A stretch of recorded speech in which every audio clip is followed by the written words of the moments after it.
Olá, queridos. Hoje no Bíblia Todo Dia, livro de Isaías, capítulos 4 a 6. Há muita coisa maravilhosa nesse trecho da porção da Palavra de Deus. Capítulo número 4 é um capítulo bem curtinho. Ele começa falando ainda o final do capítulo, né, ou a sequência do capítulo número 3, que é esse como Deus vai derramar sua ira. E olha o que diz o verso número 1. Naquele dia, 7 mulheres tomarão um só homem, dizendo: conseguiremos nosso próprio pão e arrumaremos nossas próprias roupas. Queremos apenas ser chamadas pelo teu nome, livra-nos dessa nossa desonra. Você tem ideia de como vai ser esse derramar da ira de Deus nesse grande dia, né, temível do Senhor? Você tem ideia que Deus vai tirar tudo que o ser humano confia? Vai arrancar deles isso para que eles percebam os seus erros?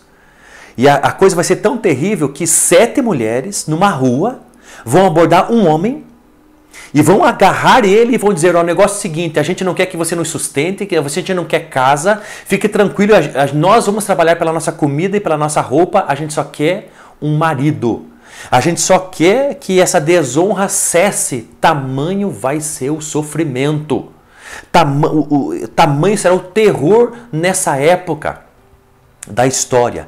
E depois disso, olha o que o capítulo número 4 vai falar, no verso número 2 ao número 6, esse capítulo é curtíssimo, vai falar sobre o renovo do Senhor, a promessa do renovo do Senhor. Verso número 2, naquele dia o renovo do Senhor será cheio de beleza e glória. Quem é esse renovo do Senhor? O renovo do Senhor é um dos nomes messiânicos de Jesus Cristo.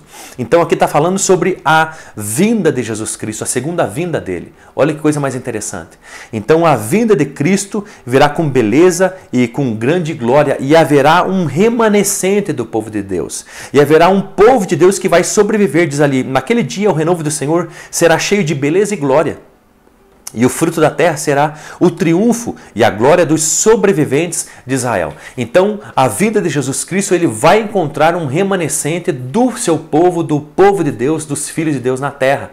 E ele vai vir agora com beleza e com glória, não mais nascendo de uma virgem numa manjedoura, mas agora com grande poder e com grande glória. E diz o verso número 4 que ele vai lavar a impureza então do seu povo e que vai encher a terra com a sua glória. Diz ali o verso número 5, final do 5 e início do 6.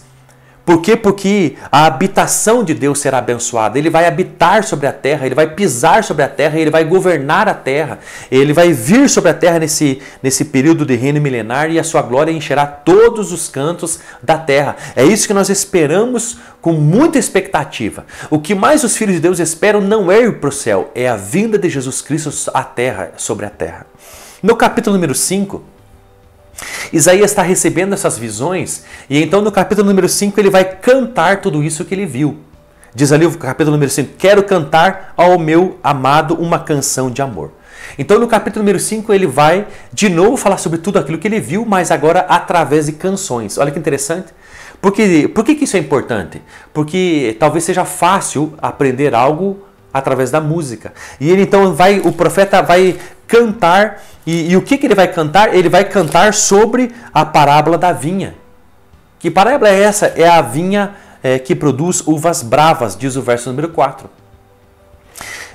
Uvas ruins. Essa é a canção que o profeta Isaías, então, de novo vai mostrar ao povo, e através de canções, para que se faça entender ao povo o que está acontecendo. E Deus tem uma vinha, e Deus sempre desejou que essa vinha produzisse uvas boas, mas na verdade produziu uvas bravas, uvas ruins. Que uvas bravas são essas? Vai dizer ali nos versos número 8, 11, 18, 20, 21 e 22, né, esses 6 ais, explicando por que então essa vinha de Deus se tornou em uvas ruins, uvas bravas. Diz ali no verso número 8, ai dos que ajuntam casas e mais casas.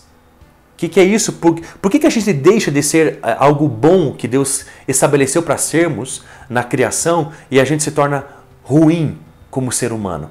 Por causa da cobiça. A cobiça faz a gente ser uvas bravas, uvas ruins aos olhos de Deus. No verso número 11, o segundo ai. Ai dos que levantam cedo para se embebedar. Olha que interessante. Olha como Deus vê a bebida, a embriaguez. Deus não vê com bons olhos. Ainda que no começo seja de alguma forma saboroso ou gostoso para o paladar de alguns. Saiba que Deus vê isso como algo ruim. Por quê? Porque Deus sabe como é um alcoólatra, Deus sabe o que é um filho com o pai alcoólatra, Deus sabe que é um filho, uma família destruída pela embriaguez, Deus sabe quanto dinheiro desperdiçado, quanto egoísmo estabelecido, quanta torpeza na mente por causa da bebida alcoólica. Deus sabe. E é assim que Ele vê. Ainda que as pessoas digam, e preste atenção nisso, ainda que as pessoas digam que de alguma forma o vinho faz bem ao coração. Esqueça conversa para boi dormir. Esqueça essas coisas, porque o corpo humano não é feito só de coração. Ele tem pele, ele tem rins, ele tem fígado, ele tem pés, ele tem membros superiores e inferiores, ele tem cérebro, ele tem cabelo, ele tem unha. O corpo não é feito só de coração. Então não se apegue numa partícula de alguma coisa que você possa, de alguma forma, justificar se entregar à embriaguez. Mas veja as coisas como Deus vê. Verso número 18, o terceiro ai dos que puxam o mal com cordas de falsidade e o pecado com as cordas de carros. Está falando sobre a indiferença.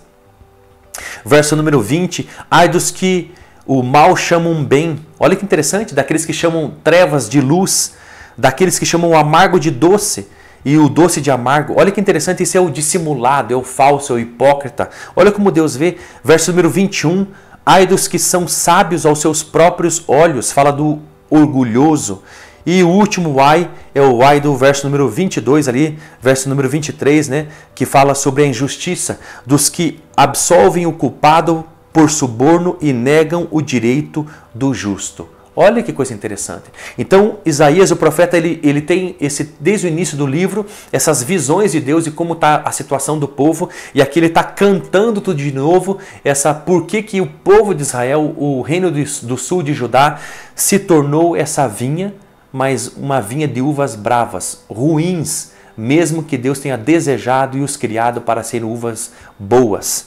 E por fim, o capítulo, então, número 6...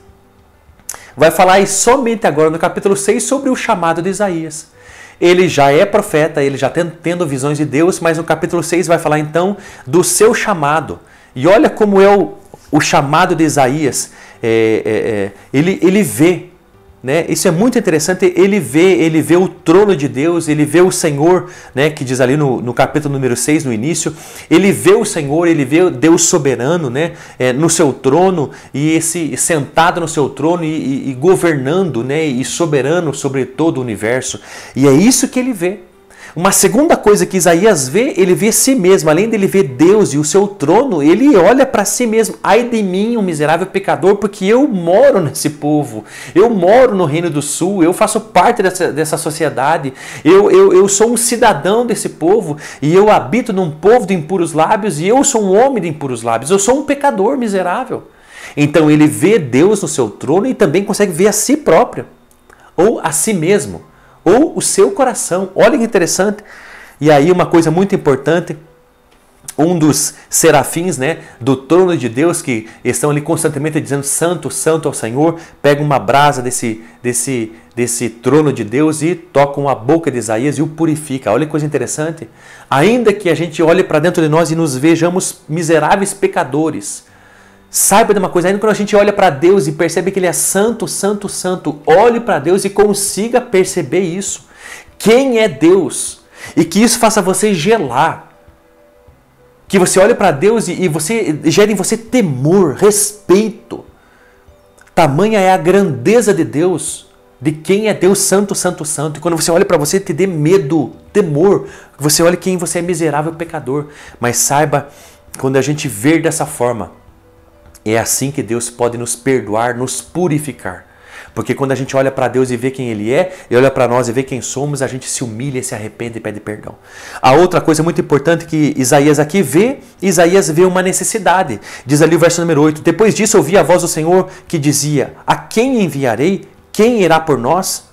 Então Isaías também vê uma terceira coisa aqui, ele vê uma necessidade na nação, a necessidade de um chamado, e o chamado de profeta. Isaías diz, eu vou, Senhor, eis-me aqui. E uma quarta coisa muito interessante aqui, que o que Isaías vê? Aquilo que diz no verso número 9. Ele então disse, vai e diz a este povo, ouvindo ouvireis e nunca entendereis. A outra coisa que Isaías viu aqui é que o povo, a nação, não podia ver.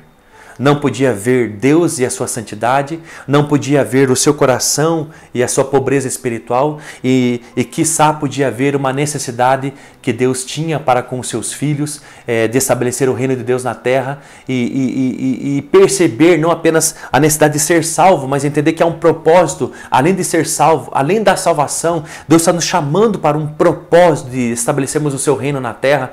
E o povo na época não podia enxergar nada dessas três coisas porque estava cego pelos seus pecados. Isaías pergunta para Deus, Deus, até quando é esse chamado? Até quando tudo isso? E olha o que Deus responde.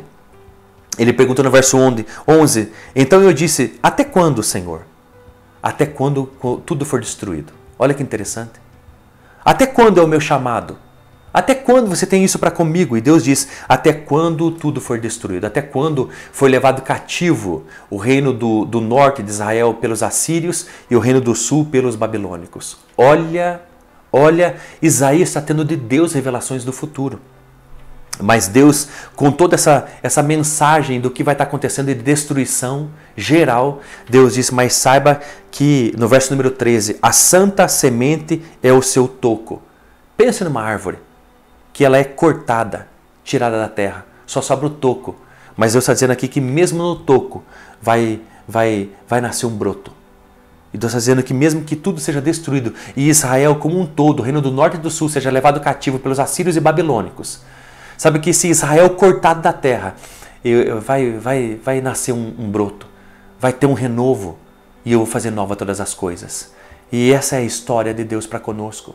Ainda que Deus nos corrija, ainda que nos discipline, ainda que venha justiça da parte de Deus sobre nós, Ele sempre está disposto a nos perdoar, a fazer nova todas as coisas, a transformar a nossa vida, a nossa história e a estabelecer o seu reino sobre a terra em parceria com você e comigo, com os seus filhos, com o homem. Pense nessas coisas, ore por essas coisas. Gaste um tempo agora chorando na presença de Deus. Olhe para o seu coração. Olhe para Deus. Se você não tem percebido ver sua grandeza, sua santidade, e isso não tem gerado no temor no teu coração, vá orar. Se você não tem percebido o seu interior e o que precisa ser resolvido, vá buscar Deus. Se você não tem percebido Deus clamando porque há uma necessidade na terra que nos levantemos para estabelecer o seu reino, ore.